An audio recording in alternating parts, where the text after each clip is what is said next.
Water blasters, rule number 1, stereo final mix mag. Bridges, buildings, sewers, streets, forget about it. But you a still, disaster but area. You still drink the finest water, and we're going to make sure that you don't turn the tap one day and find no water comes out. That's what we're doing. Bad.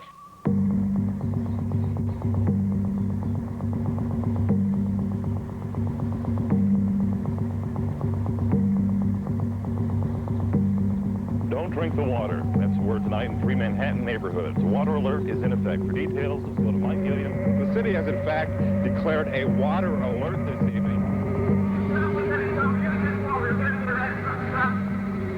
Right now, the whole system is deteriorating. People don't realize now that almost any time now, the water tunnel could collapse and the whole New York City will be without water.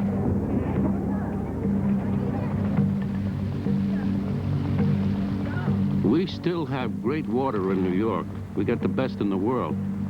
But we don't think about it much until something goes wrong. Rick, is the new setup east of Marathon? Now, a few months ago, something went wrong. Hour by hour.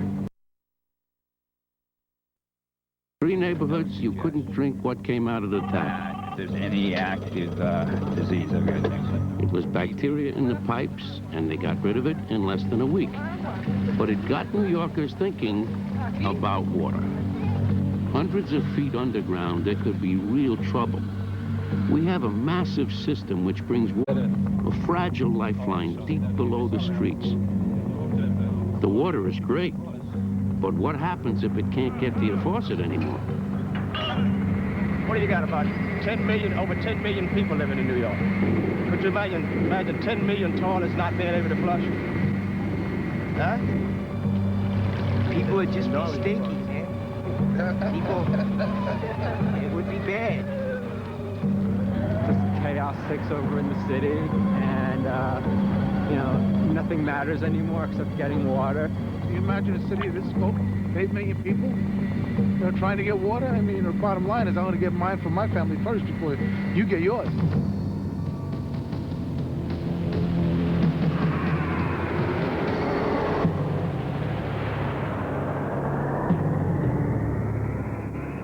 If anybody can save the water supply, it's these guys. Sandhogs, legendary tunnel builders. These men may stand between New York City and disaster.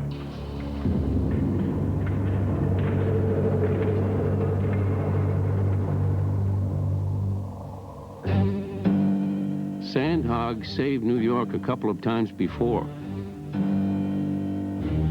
Starting at the turn of the century, they built 2 massive tunnels that carry water from reservoirs just outside the city to water mains in town. Carved out of bedrock, 600 feet deep, almost 40 miles long, marvels of engineering. Today, they carry 90% of New York's water, and that is the problem. No one knows what shape these tunnels are in. No one has even seen them since these pictures were taken over 50 years ago.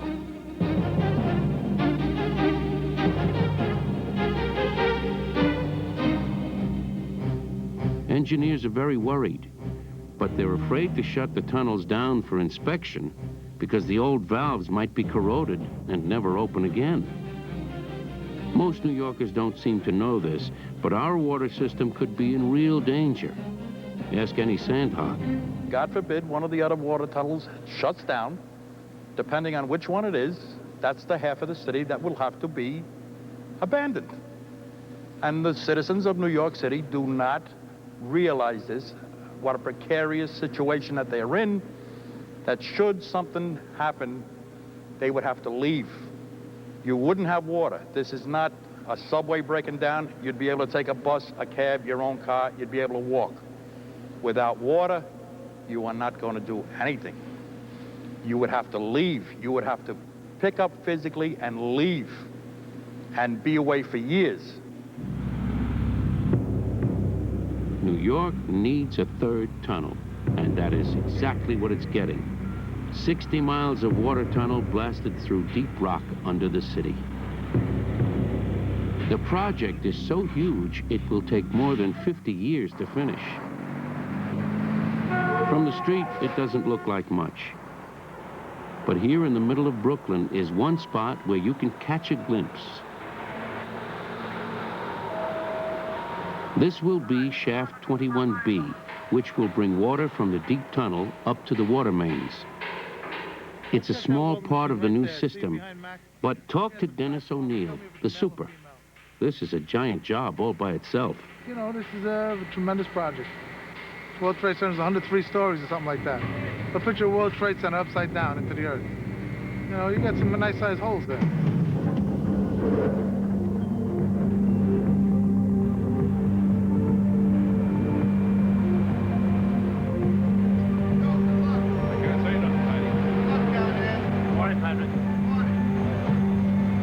It's one of the most specialized of all construction trades. It's probably the toughest. You don't study to become a sandhog. You pick it up from your old man. Of course, in the hole, everyone is family. If you don't look out for each other, you're in trouble. Hey, send us down. Yes, send us down. Thank you. It's about time. Here, John. Another day at the office. This is my office. I've been doing it for over 20 years. Take a look around on the film here. You'll see there's no desk. There's not too many telephones down here. And most of all, there's no secretaries.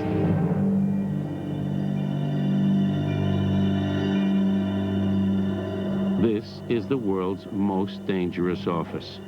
Almost everyone here has had a brush with death, and everyone knows someone who was killed or hurt on the job. I'm afraid every day I go down here, but I don't think of it. You can't work down these holes if you're scared. If you work down here afraid you're not going to get nothing done. You know, I never think about it, really. This kind of took all my fear in the world away.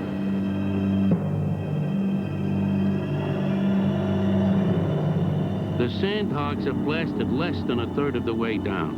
The finished shaft will go 65 stories into the ground, where the water supply will be safe even from most earthquakes.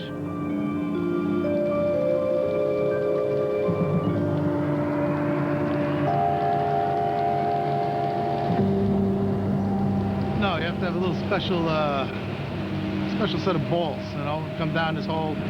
I've seen guys, big, strong guys, get in a cage, hit the bottom, turn around, look and say, this ain't for me. Get back on the cage and go home, and that's it.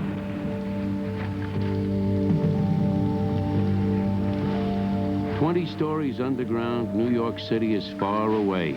You're up against the elements here, nature in the raw.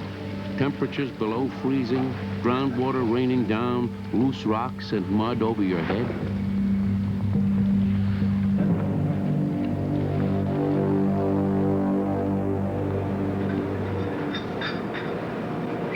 In charge of the safety of the men in the hole is the guy who stays up here, the top man. His name is Johnny Moon. Johnny, why are you doing that? Why are you doing that? So we knocked the rocks off up here so they don't fall down over the heads. What happens if they fall? What? Oh, you know what happens if they fall. You get a contusion. I send it in the hole. Get up.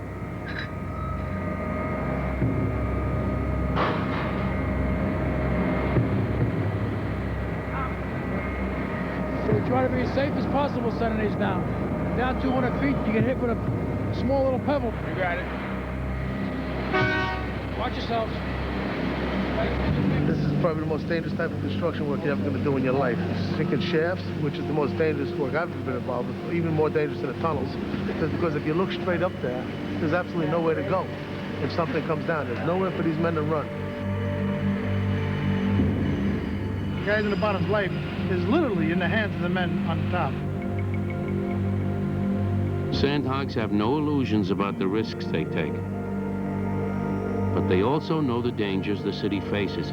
What job could be more crucial to the survival of New York? Well, it's a very important project. You know, this is something that's going to supply 8 million people. You need oxygen. If you don't have oxygen, you're going to die. If you don't have water, you're going to die. That's it. You know, when people start dying, people start worrying.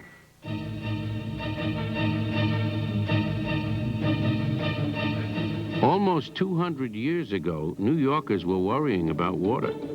Epidemics of cholera killed thousands of people. New York's wells didn't supply enough water, and what little there was often contaminated. Drinking water wasn't the only problem. Huge fires burned out of control. New York had outgrown its water supply.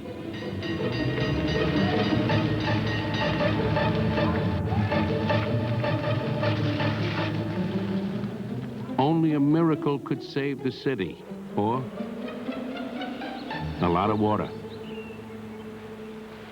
One day away by horse and buggy, there was beautiful countryside and plenty of pure water. This was what New York City needed. But how would it get there? Engineers said the water could get there by itself, through the force of gravity.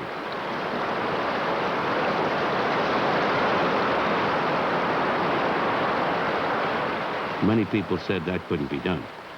But in 1837, the work began.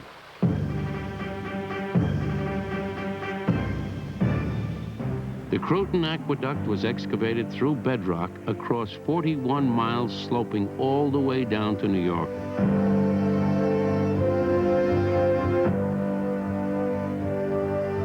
Nothing like it had been built since the days of the Roman Empire.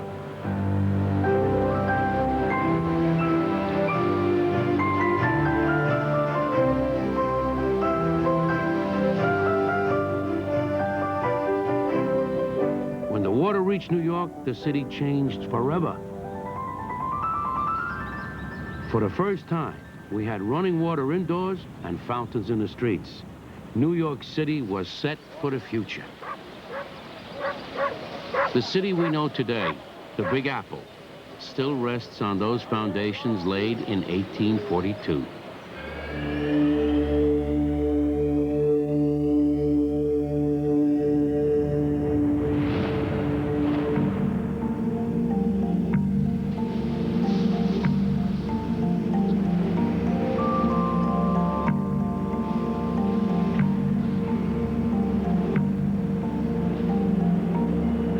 This is the world's premier water system, and everyone thinks of it as such. Oh, yeah!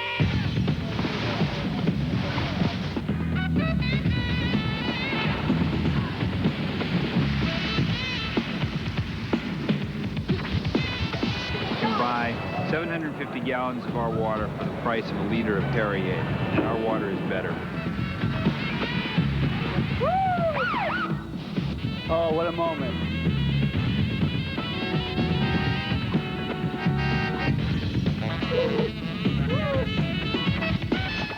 For me, it's the best water that I've ever used cooking anywhere. Because it has so much flavor. It has almost a fruit to it.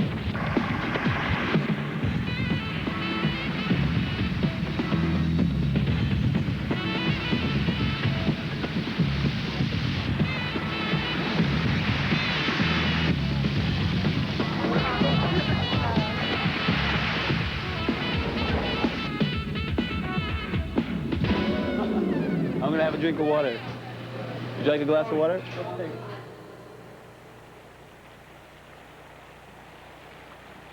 A glass of water still costs nothing in this town, but very few New Yorkers realize our water is far from cheap.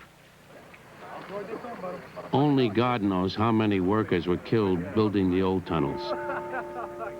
20 men have already lost their lives on Water Tunnel 3.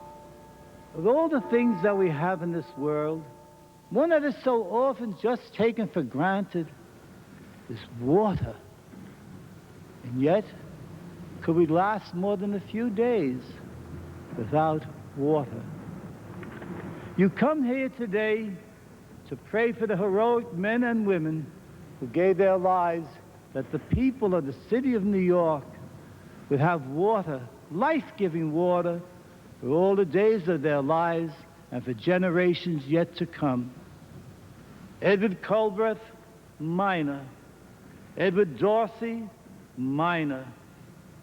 Ford Ferris, superintendent of construction. Gilbert J. Horton, miner. William Curdock, miner. William Curdock. That's the first man to die on water tunnel. He got killed 20 feet away from me. Gil Horton, one of the fellows, a very personal friend of mine. What happened? Kathleen grew up with him. He fell in the shaft at Roosevelt Island. Make sure you get in there too. And he fell down the shaft and he died down there. They called for a blowpipe. Whoever did call for the blowpipe, I don't know. But we didn't need the blowpipe. Well, the blowpipe fell, and it came down and struck him on the head. It's a hard thing to understand. You can lose your life at any minute, but that's what we chose to do in life. I ended up with an artificial knee, plate in my other leg. You know, I get, what do you call that when you get your face done over again? Yeah, reconstructive surgery. Yeah, reconstructive surgery on He my used to head. be a good-looking guy. My left leg is gone, and my right leg is severely damaged. My heel is gone. I'm grafted up above my other knee, and eventually they'll probably have to take that one off. Then I felt I had to go in with a penknife and cut the rest of his leg off to get him out of there. You have never heard a man cry like that in your whole life. To see a man die from a blow in his head is one of the worst things you can ever imagine. It's not an easy thing to see. It's not an easy thing to see.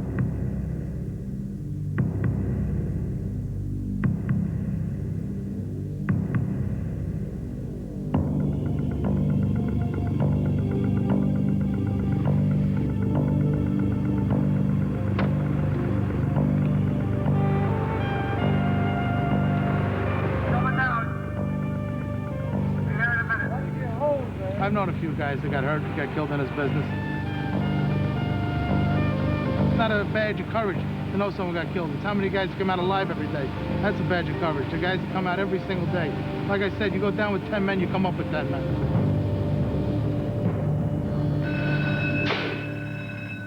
Coming out with your entire team safe isn't easy when you're building a hole 65 stories down. To keep Tunnel 3 on schedule, the Sandhogs have to break through 8 feet of solid rock today, and that takes some heavy equipment. Each case weighs about 50 pounds, and they brought down 8 cases. So 400 pounds of iron. And that's enough to make a bang. Dynamite. It's a powerful tool. You have to respect it. If you don't, anything can happen. Pete is the blaster, the boss in the hole. He's got enough explosives here to hit a 7 on the Richter scale. But the idea isn't to make an earthquake. Sandhogs use dynamite like a sculptor's chisel. The shaft and the water tunnel will only meet up if the rock is carved exactly to plan. Pete has figured out where each stick of dynamite has to go in order to do the right amount of damage at exactly the right place. Now, it's called a blast, but it's more like a symphony of bangs. There'll be an individual bang for each hole. So if there's approximately 120 holes, you're going to have 120 individual bangs. These guys might be terrorists, Tony. So might we teach them how to blow up a... Well, no, it is.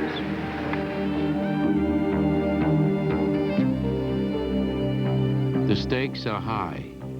If the shot misfires, days of hard work might be wasted, lives could be put at risk.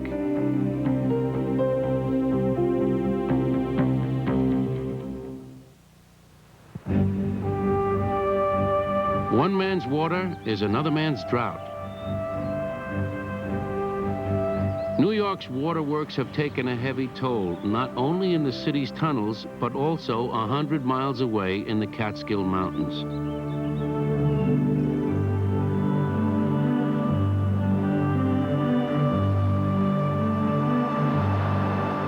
During the first half of the century, whole valleys were flooded to form vast reservoirs.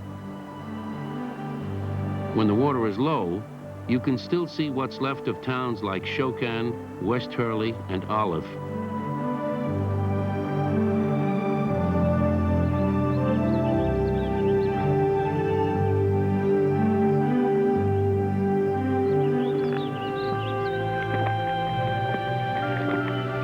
You know, a road that you rode down many, many times, and then to go there, and it's just going into water, into like nothing.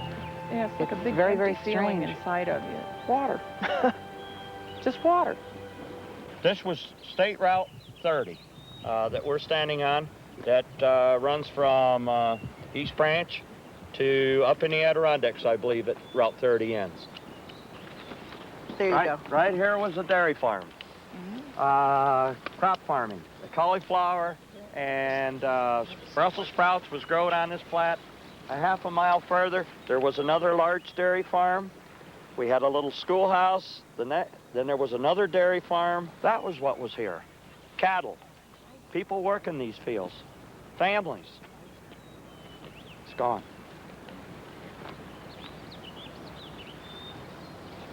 My grandparents, when they took their house, they came in with a big bulldozer. They just bulldozed it all down in a heap. And they threw gasoline over it and put a match to it, and it went up in flames. And my grandfather and grandmother stood there holding hands and crying. You were there too? Yes. And they said, this is what's left. Our whole life, this is all we have left. Where do we go from here? And they turned and walked away. If I was to write my memoirs, I would label what you see here The Rape of the Catskills by New York City. Yes. That's about all. I think that sums it up. The city could have done some things better in dealing with the upstate communities, but the story has really been, this was for the greater good of the greater number. And sometimes, you know, choices have to be made and not everyone benefits from them.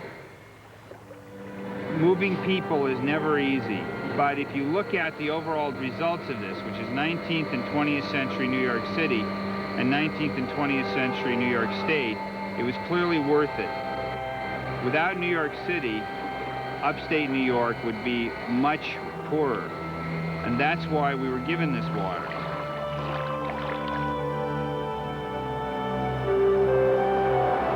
New York went on building huge reservoirs. Today, the watershed takes up an area about 60 times larger than Manhattan itself.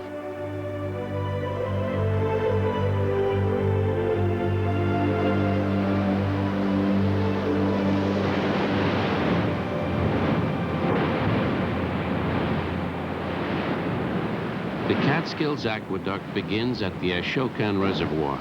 From here, the water flows underground for 75 miles through one of the longest aqueducts in the world.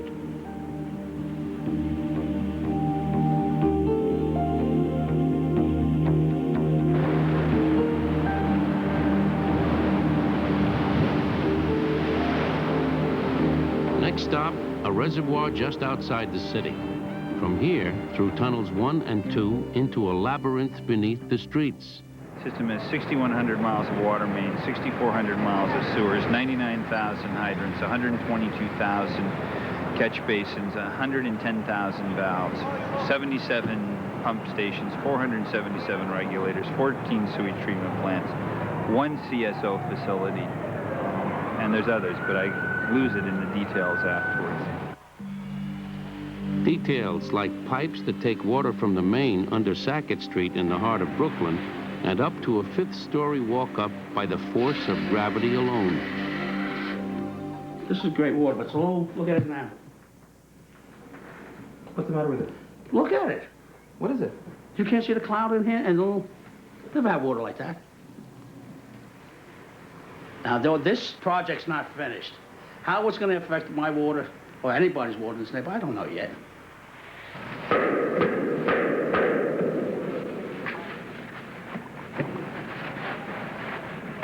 Just minutes to go before the blast. More than 100 charges are connected with super-fast detonation cord.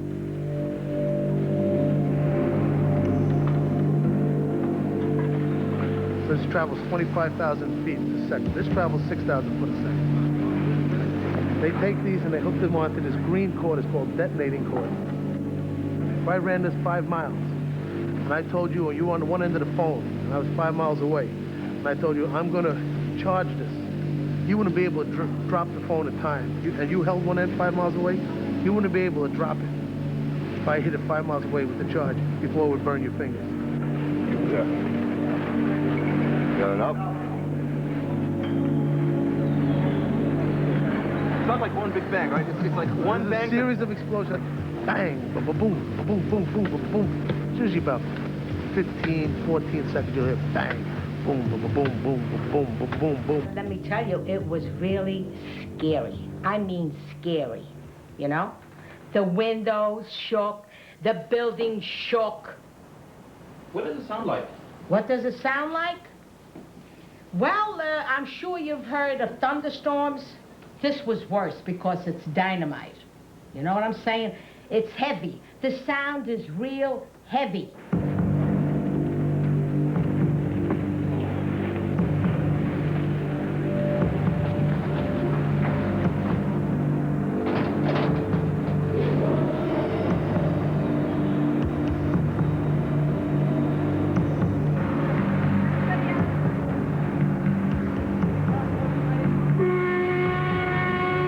Are you upset that they're doing this work here? Well, I ain't happy. You know, I'm not happy. I'm not looking forward to hearing that sound. Get ready, set, go.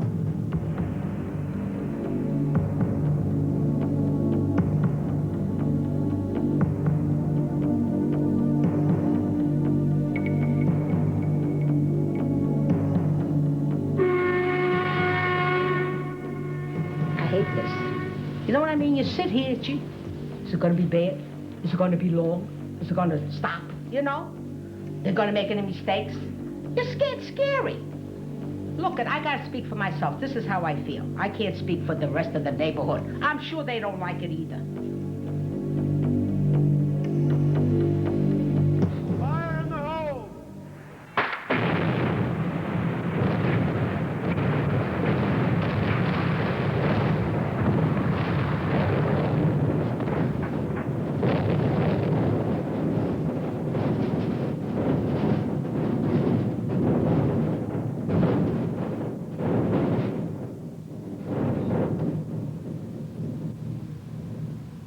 Now, I would admit that not having the experience of knowing that's coming could be a very frightening thing, which is why we tried to go to the community.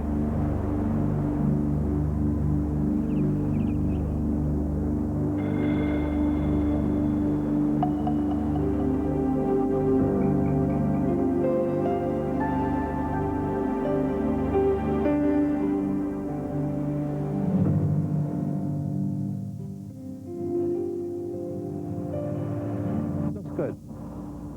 It looks like a good shot. Successful shot. We were hoping for 8 feet. We have 8 feet.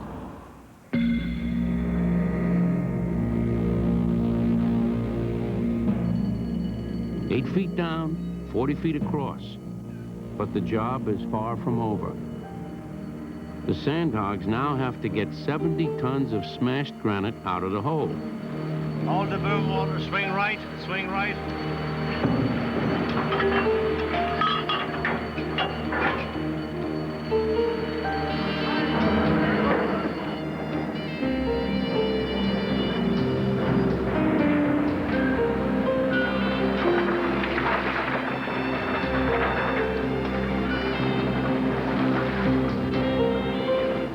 When you go back in the heading and muck it out, clean it out, you are stepping on virgin ground that no man has ever stepped on before. So if there's 14 of us, we'll be stepping on that for the first time.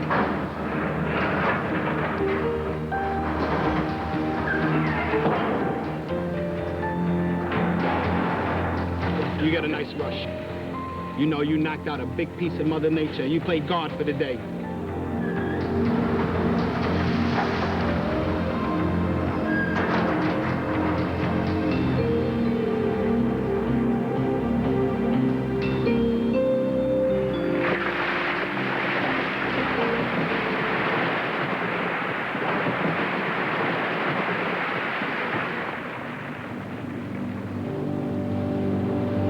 It takes years, but eventually, the rubble and dust turn into something you can be proud of.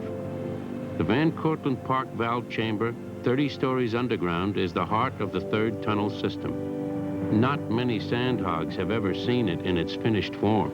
Eighth wonder of the world. Yes, yes. This is the eighth wonder of the world. And this is going to last as long or longer than the pyramids. St. Patrick's Cathedral will fit inside here easy. We created something out of nothing. This is the accomplishment. This is what people got hurt for and died for and got maimed for. I know they would be proud to see this themselves. This valve chamber is the most important new feature of the third tunnel. Unlike the valves in the old system, these are very accessible, so they can be maintained regularly. Like giant spigots, they will make it possible to shut down and inspect separate sections of the new tunnel. It's like heaven down here. They should charge the public admission to come down here. This would be worthwhile. This would be worthwhile looking into.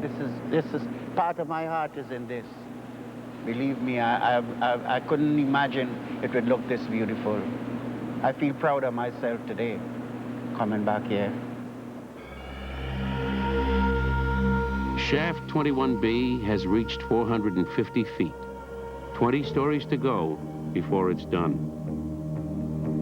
The men who built this shaft will be retired long before the entire tunnel is complete, in the year 2025. But tunnel building runs in families. Another generation will be on hand to finish the job. You want to be a sandhog? You don't know. Do you want to be a sandhog? He said he's still playing doctor right now. Looks just like his daddy, handsome. What does he have that's going to make him a sandhog? What's he have that's going to make him a good sandhog? Look at broad shoulders, beefy arms. He can handle it. It was good for me. It was good for my father. I don't see anything wrong with it. If my son becomes a sandhog, I'll be more than proud. I'd be glad if he could do it.